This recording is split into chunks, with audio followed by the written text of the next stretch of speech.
All right, welcome to another episode of the Vendetta Fantasy Sports Show. Back again here. My name is Adam Ramirez, and with me today is my buddy Leo Velazquez, joining us for the first time as a guest on the show. How are you doing, Leo? Tell the people a little bit about yourself. Doing great. I've been in fantasy football for the last maybe 10 years or so. I remember my first year, I'm a big Charger fan. Hopefully, that doesn't show when we're talking today about the players. But my first year, I remember drafting Antonio Gates, Malcolm Floyd, Vincent Jackson. I had a whole Charger squad on my team. But a few years after that, I have to say I've won at least one fantasy football league every year for the last 8 years. Mine is this year, I have to say. So now I'm changing it to I've been profitable for the last 8 years since I did make some money this year, but didn't win first place, unfortunately. But that's a little bit about myself. As we know, fantasy is a game of luck most of the time. So you're on a good lucky streak over the past decade or so. So hopefully that continues for you. We're going to go ahead and now that the fantasy season is over, preparation for next year, for 2021 begins for those who want to be competitive pretty much right now. So what we're going to be doing over the next few episodes is just taking a look at the ranks, where all of our players or where all of the players for quarterback, running back, receiver, and tight end ended up on the year. And we're going to take a look at their stats and kind of put everything in context and determine if this is something that can be repeated, if this was kind of just a one and done. And all of that is going to inform where we draft these players next year in redraft leagues. And it can also inform decisions in dynasties when it comes to maybe time for selling high on some players or buying low on others. So there's a lot of reasons to hear this information, and hopefully we can make a good case for people to win championships next year. So we're going to start off with quarterbacks. And the reason we're only going to go over the top 12 at each position is because in typical leagues, you have 12-man leagues. And so if you're in the top 12 at the end of the year, you are considered a QB1.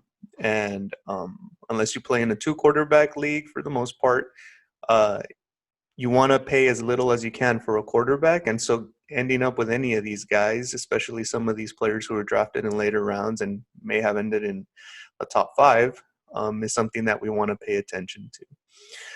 So we're just going to dive into it. The number one rated quarterback, and this is all just in weeks 1 through 16, so we're not including the stats from week 17.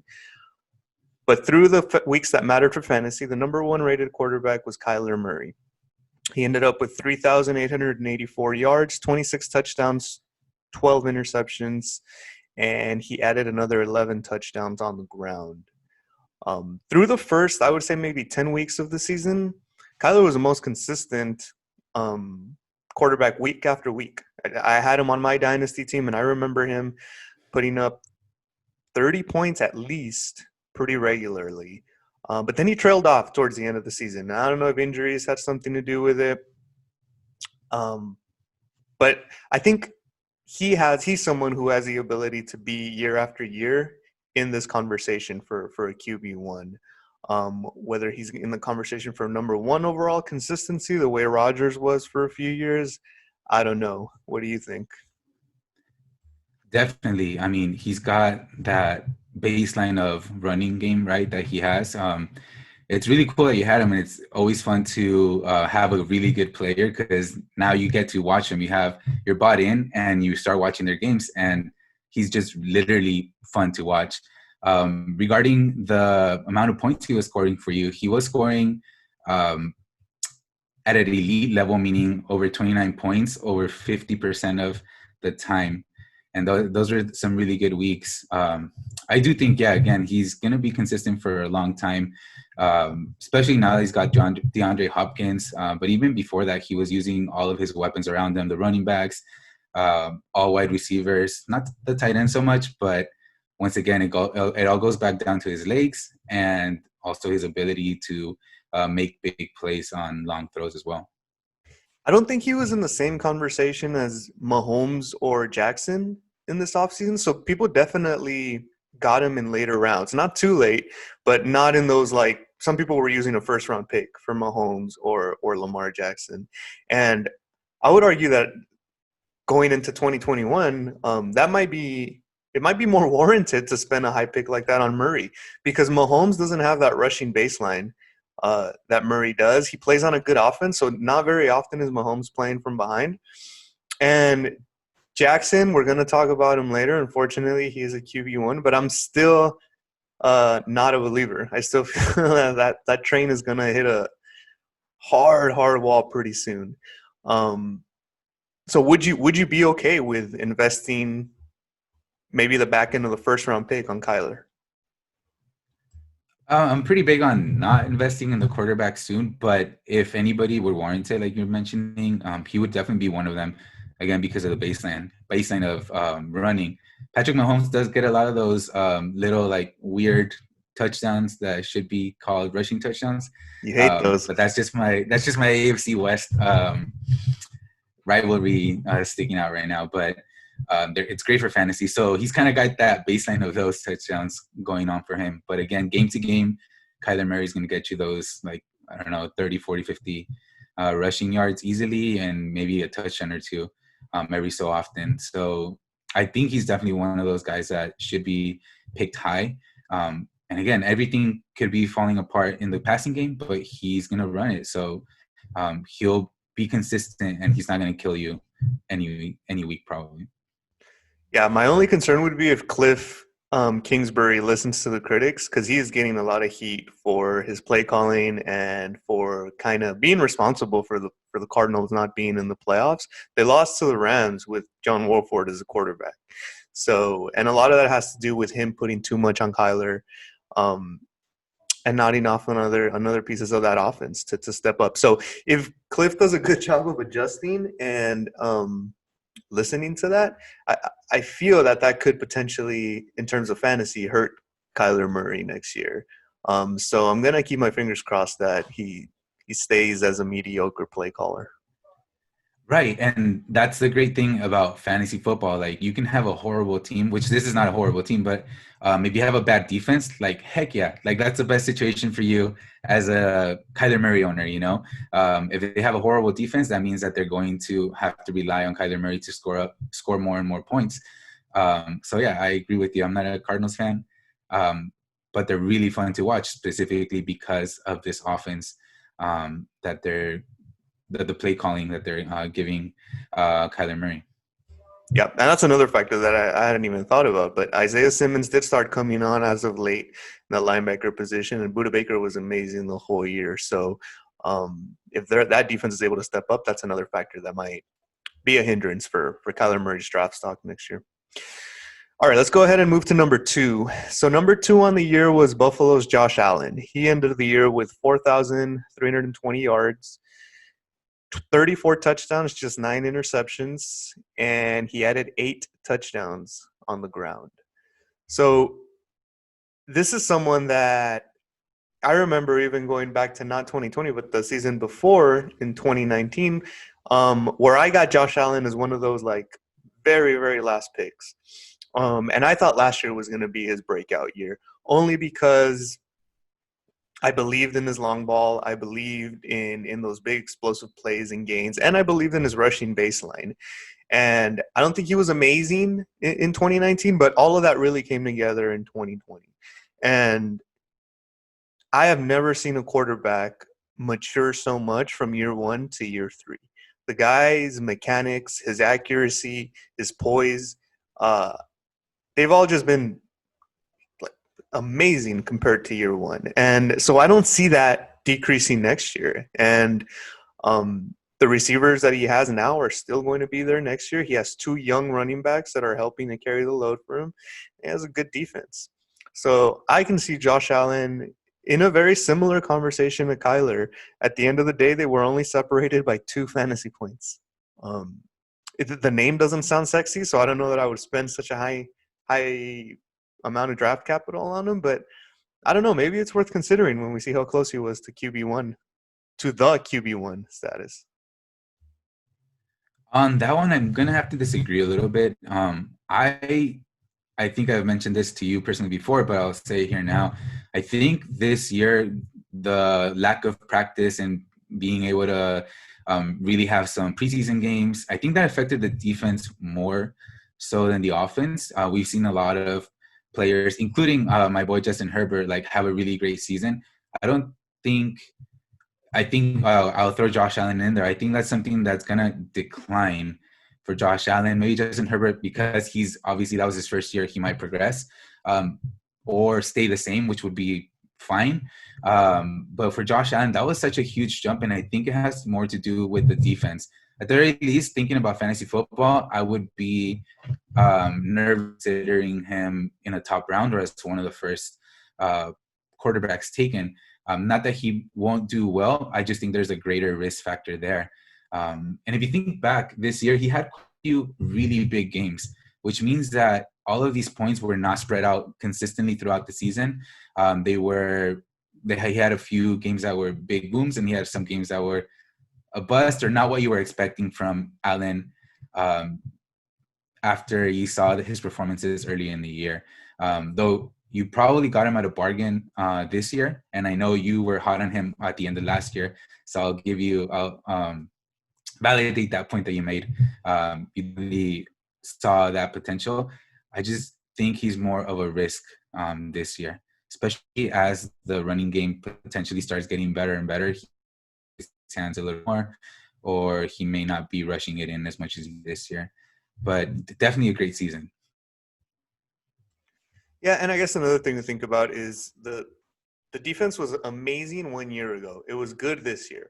So there's clearly a trend towards a potential decline. So if that defense doesn't shore up the deficiencies that they have, we could be in a position where maybe Buffalo plays from behind next year, right? However, if they go the other way, maybe we're in a position where they have to catch up, and Josh Allen has a need to repeat some of these stats. And just looking at his stats, I mean, I don't see the rushing numbers coming down. I see him being able to put up 400 yards again on the ground and 8 touchdowns, especially because he's just very, very Tom Brady kind of at the 1 yard line. Instead of giving it to a running back, the guy's going to sneak it in.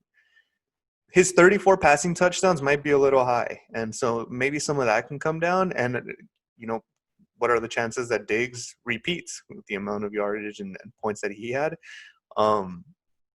But I don't know if what I'm hoping is that people have the same doubts that you do, and that Josh Allen falls to a mid-round pick, because I think that that's someone that you can, even now, you can still kind of buy low for him in redraft leagues. So we'll see. I'm excited. I mean, that's another team that I loved watching this year, Buffalo, just because of how well executed everything is. And I know that their offensive coordinator was rumored to be in contention for your Chargers head coaching spot, which you hate. We can talk about that when we get to Herbert as a potential reason. But I'm still high on Allen, and I think there's every reason to believe he could be the QB1 next year. Number 3, so it's funny because 1, 2, and 3 were all separated by 6 points the end of the year. Number 3 was Patrick Mahomes, and he ended the year with 4,740 yards. He had 38 touchdowns, 6 interceptions, and 308 yards on the ground, along with 2 touchdowns, primarily because of those little handoff touchdowns that are passes at the goal line, because otherwise I think he'd have a lot more, very similar to what Josh Allen has, touchdowns on the ground. I don't know that there's much here. I mean, I feel like this guy's going to be top 5 quarterback until he calls it quits. What do you think? Yeah, there's not much to say. Like, he's pretty consistent. He had a few games where he wasn't like excellent. He was good. But he's going to be consistent. He got Andy Reid locked down. He's got none of his weapons are really leaving. And if he has Kelsey and he has Tyreek Hill, he's going to be good. Like, they can rotate anyone else in and out. You saw that at running back. It doesn't matter. He'll make it work. So, yeah, you just pick him or not. I mean, he's probably worth too much. And hopefully you're trying to find another player that's going to be a diamond in the rough, like Josh Allen potentially, or someone else. We can talk about that. What sucks is that like you and I are of the mentality of not taking a quarterback in round one, round two, or really like not until really late in the draft. So these guys are so fun to watch and have on your team, and yet we're probably never going to have them because of that strategy that we pick. But I think for the past 3 years, for people who invested in Mahomes, especially if they got a Mahomes Kelsey stack or a Mahomes Hill stack, probably won or have been in contention for winning their leagues. It's just a pick that seems to play like work out for people every single year. Yeah, definitely. Almost like the Rodgers did a few years ago when he was always going high. Yeah, so I was Mahomes. Number 4 right behind him. He had 4,059 yards, so fewer yards through the air than Allen or Mahomes. 44 touchdowns, 5 interceptions, fewer interceptions than any of them. And 145 yards on the ground and 3 touchdowns on the ground.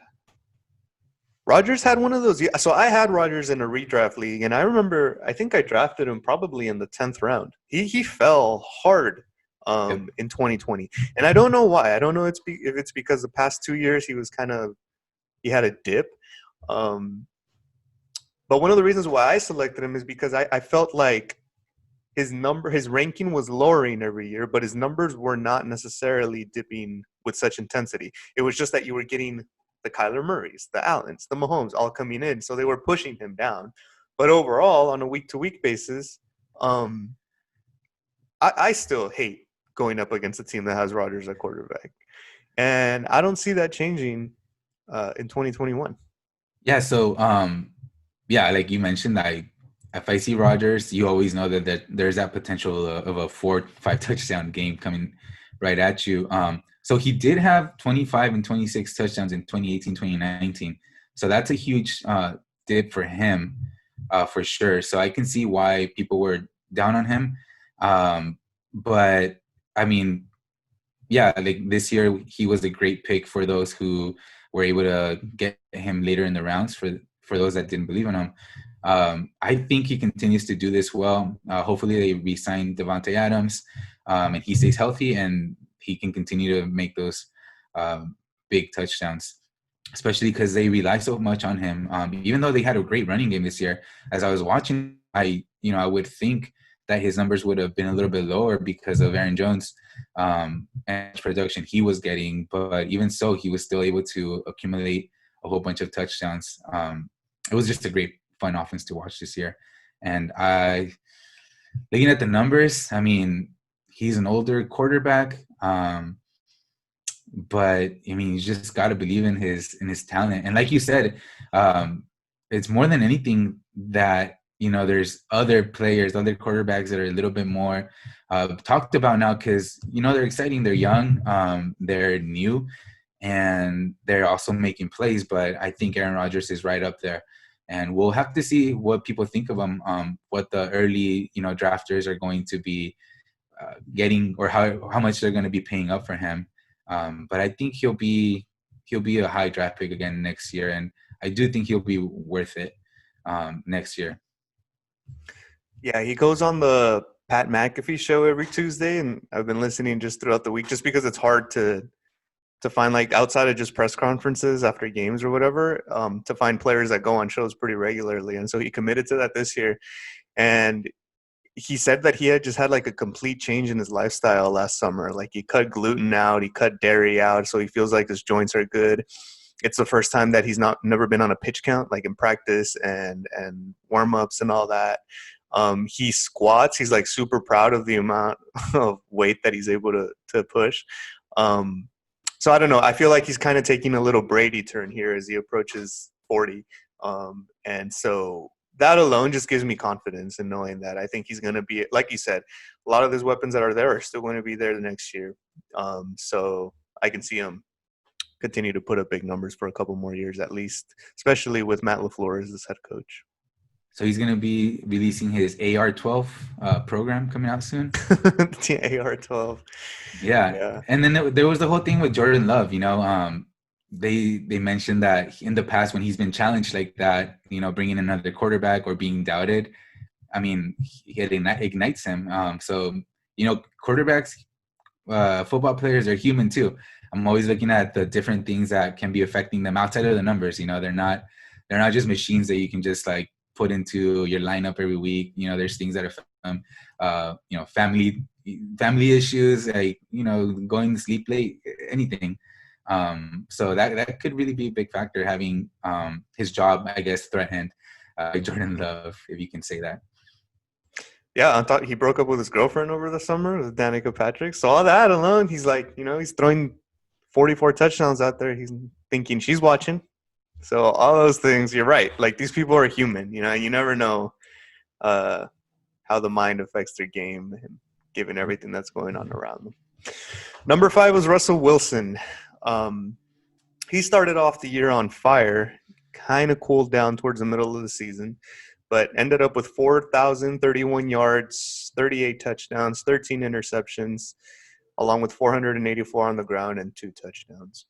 He's another guy that's he's always there. He's probably been a QB1 since he entered the league.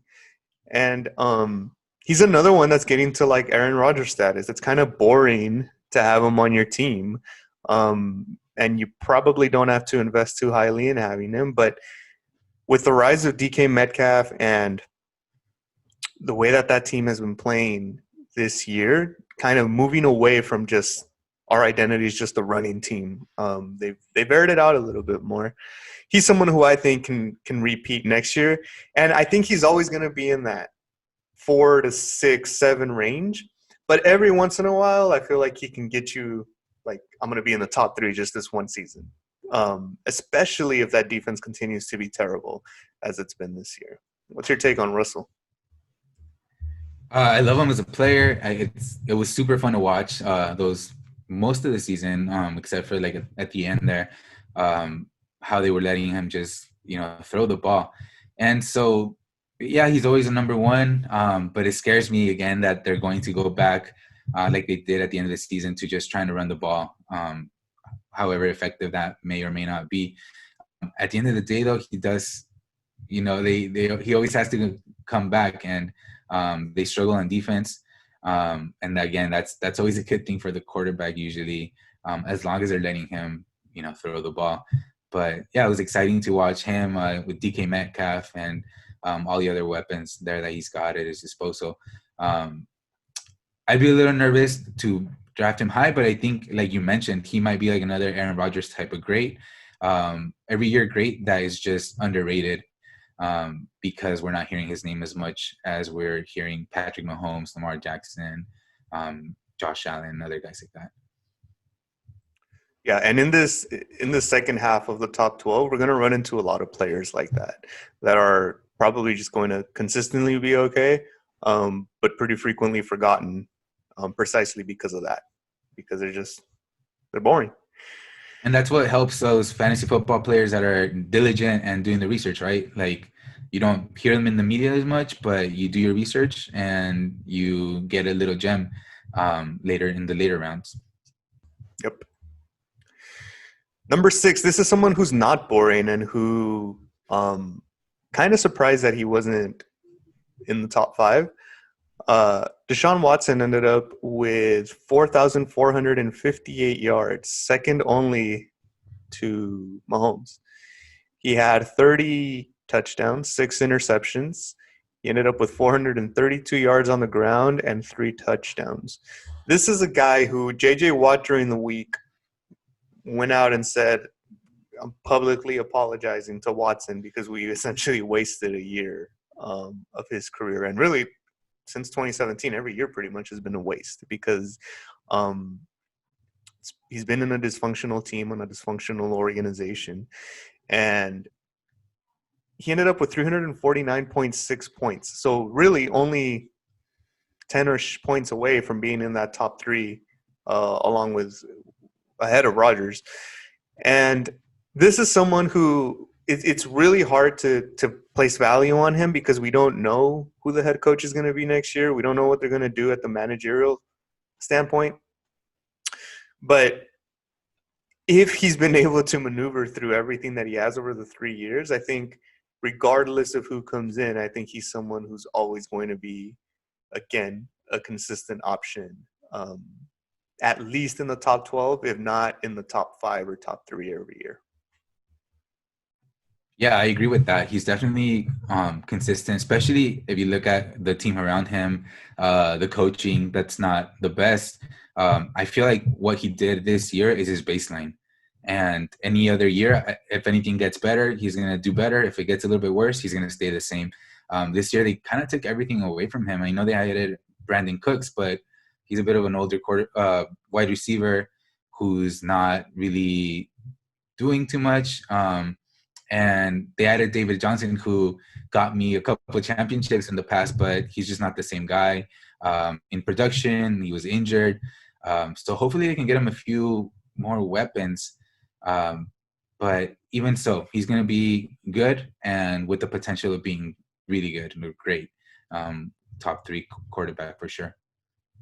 Yeah, I agree. Number 7 is someone who I am pretty confident is not going to be in this list next year and moving forward, because I think his success is predicated completely on the success of his running back. So Ryan Tannehill ended the year as a quarterback 7 with 3,603 yards, 32 touchdowns, 7 interceptions, 228 on the ground, and 5 touchdowns on the ground.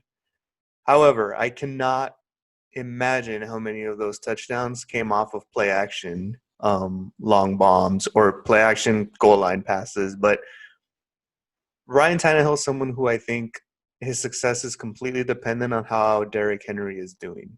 And if defenses don't buy into having to load the box, to having to commit to stopping Henry, I don't imagine Tannehill gets the kind of windows that he gets to throw, along with the kind of time that he gets to throw. So I said at the end of last year that I didn't see Henry repeating the same performance, and he did. And I'll say it again, I don't think that a running back is able to do that 3 years in a row. So I can see Ryan Tannehill starting his dip next year. What do you think? I don't know, man. I think Derrick Henry can continue doing this. Definitely, I know, especially at the end of the year, that in a lot of his games, he was getting those rushing touchdowns and taking them away from Derrick Henry. And that can continue. I mean, that can continue. He's not someone I would draft just because I think he's a little bit more inconsistent than other of the quarterbacks that we have talked about here today. I think there's a lot more options that are going to be more consistent, and that's really what I look for more than anything in a quarterback that's not the elite top 2-3 quarterbacks. And just Ryan Tannehill just doesn't really have it for me. I don't see him as someone that would be on my fantasy team just because of that. He might end up with decent stats, especially if he starts getting those rushing touchdowns and, working off of play action like you're mentioning. But just consistency is going to be hard to find with Ryan Tannehill, especially if Derrick Henry gets an injury here or there. I mean, I think he played all of the games and not most of them. But one injury to Derrick Henry and it's over basically for Tannehill. He definitely relies on or benefits from having Derrick Henry there. Yeah, I almost feel like he's playing on pro level in Madden instead of all pro compared to when he was in Miami, Like I can only imagine him like play actioning, turning around and just seeing like a huge window in which to throw the ball and not a ton of coverage. And he has a monster receiver in AJ Brown. So I think he has a lot of room for error because of everything that Henry brings. And I hate it when quarterbacks have it easy like that. So I hope that he fails next year because it's not fair to the great quarterbacks that are able to overcome stuff like that. Like number 8. So I was pretty confident that I was the only person in the entire Vendetta organization that was high on Tom Brady going into 2020. And, I kept hearing he has a noodle arm, he can't get the ball downfield and all that. But when everybody lost respect for Brady his last year in New England, that's when I gained it. Because I feel like you see what New England did this year. And for a long time, I always thought that Brady was a system quarterback. I thought that Belichick and McDaniels put in together a great offense, great defense every year. And he was benefiting from that. But that same team, essentially, that was on the field this year with Cam Newton and quarterback, Brady got to the wild card round last year. And so just seeing his poise and the way that he manages the offenses, even when there's not a ton of weapons around him, made me confident that going to Tampa Bay with all of the weapons that you consistently say it's like a ridiculous arsenal that he has, I just didn't see how he would fail. And he ended up with 4,234 yards, 36 touchdowns, 11 interceptions. Not a ton on the ground. He's not a rusher, but he did have 3 rushing touchdowns because of those quarterback sneak plays. So, having said that, I have no idea how I feel about him going into 2021. I kind of want to see how the playoffs are going to end. While he has a huge arsenal of weapons, who knows if Gronk comes back next year? Who knows if they keep Antonio Brown? Mike Evans has an amazing game and then he gets injured, so that seems to be his story all the time. And Godwin had some injury issues this year as well. So super happy that he performed this year. I don't know that he's someone that at this moment I can confidently say I would draft, even with my last pick in the draft, in the fantasy draft next year. Yeah, and even with his 36 touchdowns, I don't think he's going to be someone that costs you a lot, though. So he might be worth a late round pick. I really don't think I think people are going to be scared to draft him. And I would be scared to draft him, but I would draft him if I also have some other quarterback that's a little bit maybe more consistent with less of a boom potential. But yeah, I mean, Brady, it just didn't look pretty, but at the end of the day, the numbers were there. He just didn't look as poised. I mean, you say he looks poised, but he looked frustrated at times. I think you might agree, in the games, literally looked frustrated. But the numbers at the end of the year were there. Again, like you mentioned, Brown and Gronkowski might not be there. If you leave it down to only Mike Evans and Chris Godwin, right? They're great players. But Chris Godwin is on a contract, or this was his contract year. He needs to get a new contract next year. And the year older. I would draft him for the right value, I guess, is what I'm saying. Later in the later rounds, give him a shot for sure. But he had a great year, and I think he'll be solid next year as well. Maybe not this great as this year. Everything lined up really well in terms of the weapons that he has. It's ridiculous. So he's someone who I think really suffered from not having a training camp, right? Not only going to a new team, but Brady's someone who is not great at improvising.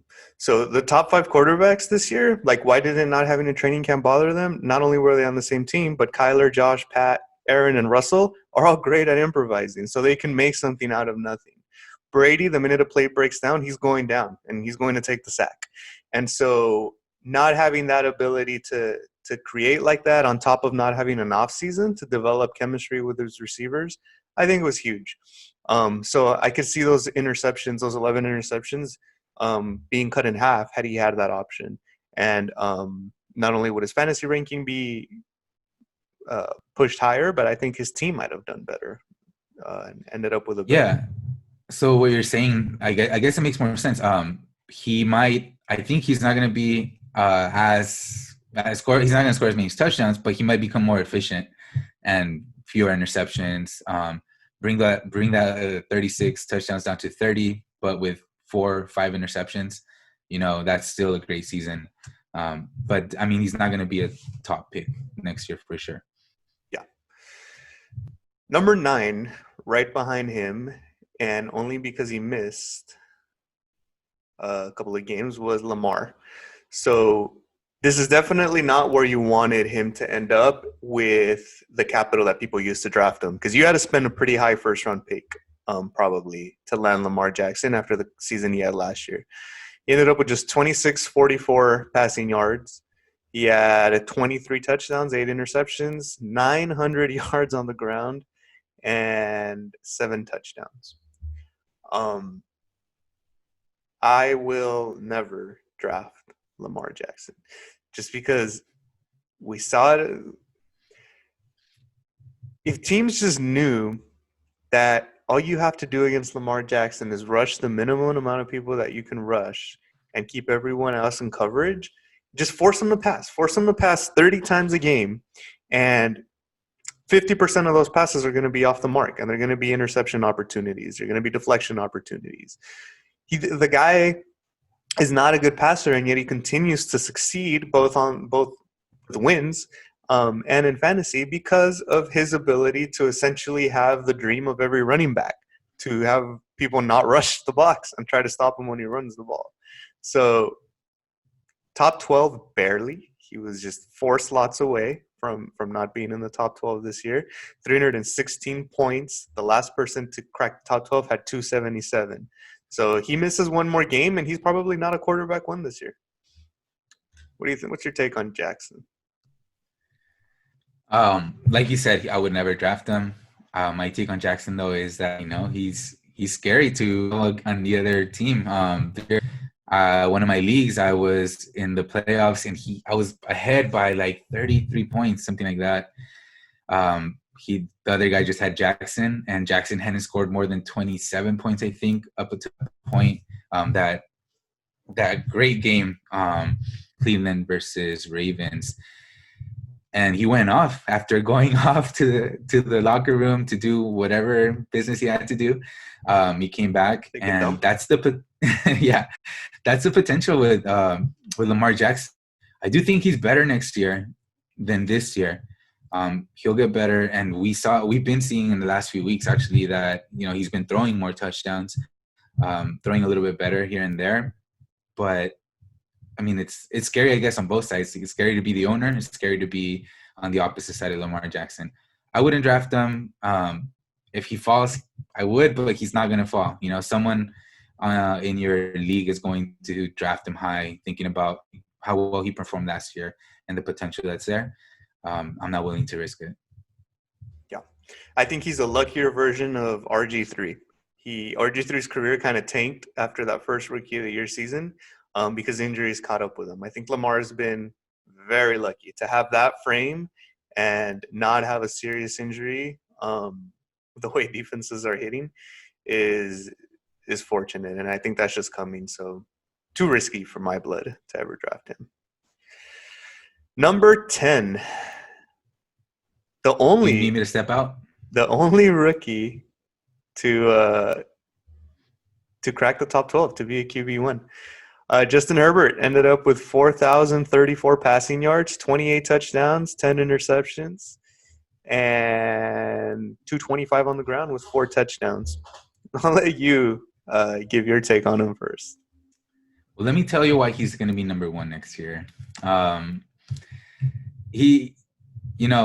Seriously though, I think he's one of those guys like Patrick Mahomes and Lamar Jackson that are going to be overhyped next year just because they're going to be hearing the name. He's going to win Rookie of the Year.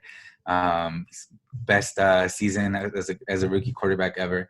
I think he's going to be overdrafted, but I think he will be at least as good, if not better, next year as this year. He'll have a complete offseason. He'll have a complete season. He did miss 1 game this year, so that really factors into his ranking right. And he's going to have a new coach that hopefully, yet to be determined here, but hopefully it's a coach that knows what he's got in Justin Herbert and uses him intelligently, not, like Deshaun Watson that's just kind of out there getting killed and having to do everything for the team. But, if you watched any Charger games, you notice that the team's doing well, throwing well, and all of a sudden we're just going to rush the ball. Recently in the Raider game where he literally only threw the ball for that one time in the fourth quarter and had to go into overtime. Like that was not necessary, especially when the Chargers don't have a great offensive line and you're trying to run the ball with either undersized running backs or running backs that were undrafted or drafted late for a reason. They're not that special talent. So overall, I guess I think next year he'll have maybe slightly better season in terms of touchdowns and yards, maybe a little bit more efficient. But I think he's going to be overdrafted just because of the hype that he's getting, and who knows what the hype is going to be once the Chargers get a new head coach. So I think he's obviously a valuable pick, but it depends where you can get him. It's always good to not, get your emotions into fantasy football. Try to draft analytically. I have to say, I drafted him in the 6th round this year in a dynasty league. I frankly just didn't have anyone else to draft, and I was like, draft him there. And so I'm set up, hopefully, for life with that. But in a redraft league, it's going to be tough to get him at a good deal. I don't think he's not going to be a 5 quarterback. So hopefully he falls to you. I would let him go to the next guy. I think what was most impressive to me about Herbert and Burrow too, and I think Burrow could have been a QB1 had he been able to finish the season, just because of the pace he was on. But I was impressed with the poise of both of them, especially compared to Tua.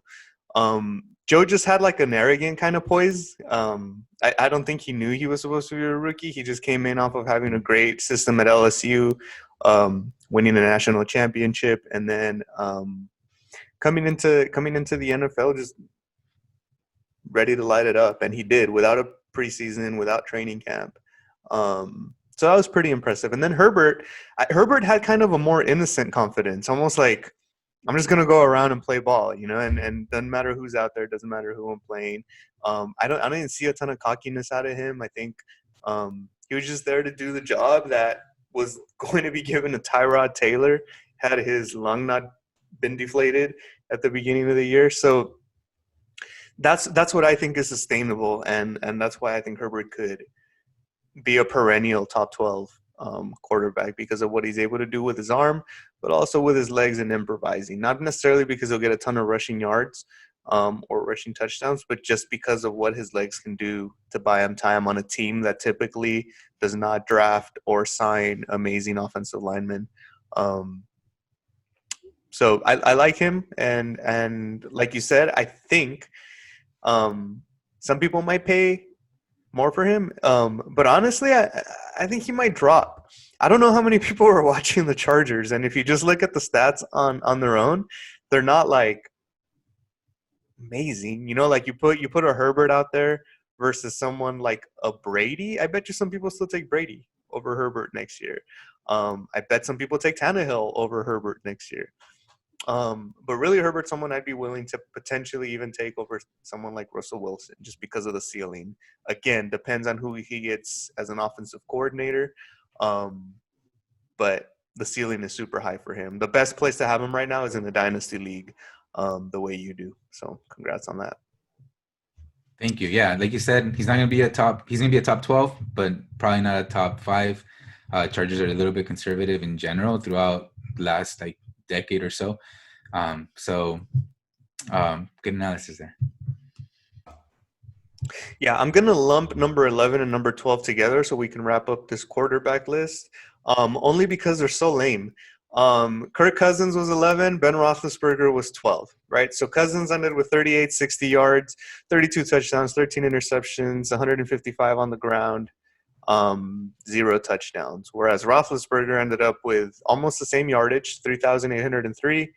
He had 33 touchdowns, 10 interceptions, 11 rushing yards, and nothing on the ground. So both of these their numbers essentially kind of model the same thing for both of them. You have quarterbacks who are experienced, who have good receivers.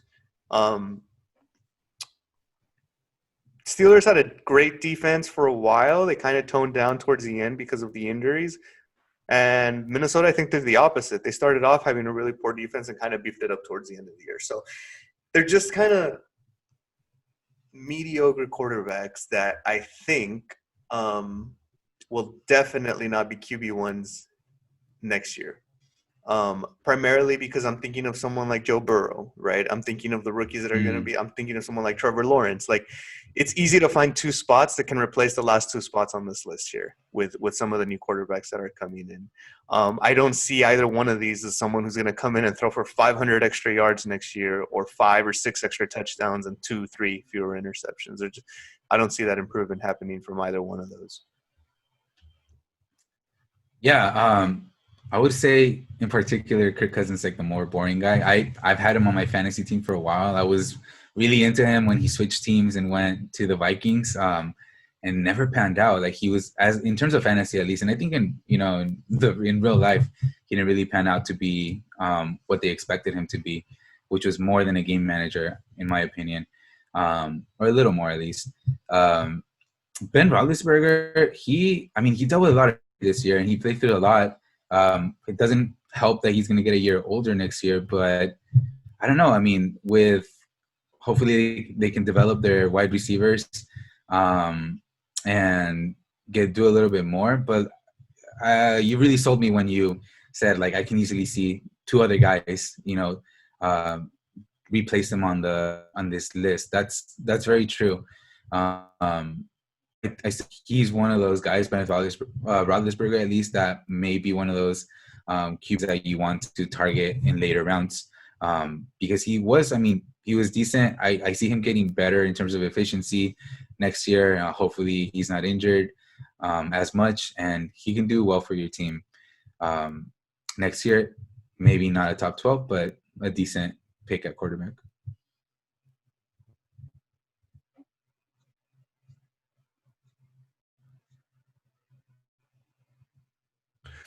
Yeah, we're going to quickly run down through quarterbacks 13 to 24 just by name and see if anything stands out as the last thoughts here. And then we're going to close out this episode, and we'll be focusing on wide receivers next time.